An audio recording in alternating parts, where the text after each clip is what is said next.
So this is a video on converting units, and this is a basic skill that you'll need in physics or chemistry and in other disciplines. And basically it has to do with canceling not just numbers that are on the top and the bottom of a fraction, but labels. So let's review the number bit. So let's say you have 2 over 35 times 20 over 3.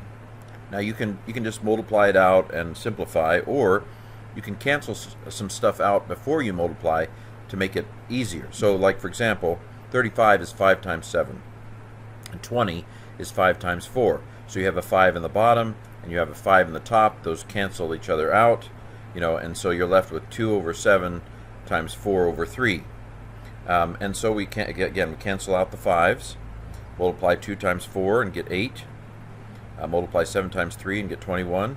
And so rather than multiplying it all out and having a more difficult simplification problem, you can cancel out the 5 from the top and the bottom and save yourself a little bit of trouble.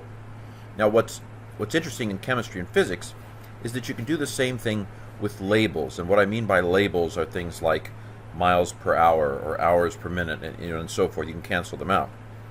So let's say that you have something that's going 3,600 miles per hour and you wanted to know how many, say, miles per second that was going. Well, we know that there's 1 hour for every 60 minutes and there's 1 minute for every 60 seconds. And what we've done is we've got an hour in the top and the bottom and minutes in the top and the bottom. So hours going to cancel out, minutes is going to cancel out, and what we're going to be left with is miles per second, as in here.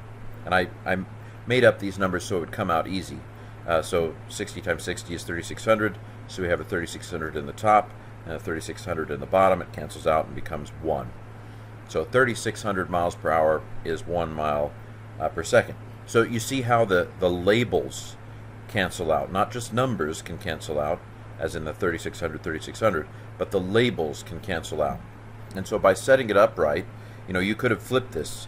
In a different situation, you could have done 60 minutes per hour and so forth, or 60 seconds per minute. But you want to have the same labels in the top and the bottom, so they cancel each other out right to get where you want to go. In this case, miles per second. Now let's say I wanted to know meters per second. So I start with where I ended up, 1 mile per second, and then so I've got to cancel out miles if I want to get to meters. So how many yards are there in a mile, for example? And then how many meters are there in a yard? So yard's going to cancel out, and miles going to cancel out, and I'm going to be left with meters per second. You multiply it out, and that's what you end up with, 1,609 meters per second. So that's about canceling out labels. Now you can do this even if you don't know what the labels are. So I'm making this video for a chemistry series, but we haven't done mole. What is a mole other than something that lives in the ground?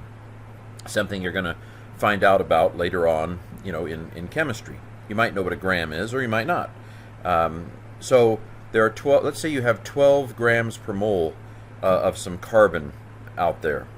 You don't even have to know that. Let's just go with this. 12. Let's say you have something that is 12 grams per mole, and let's say you have 5 moles of it.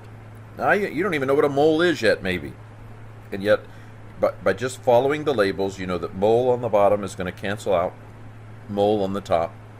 12 times 5 is 60, and so you're going to only be left with grams because the moles cancel out.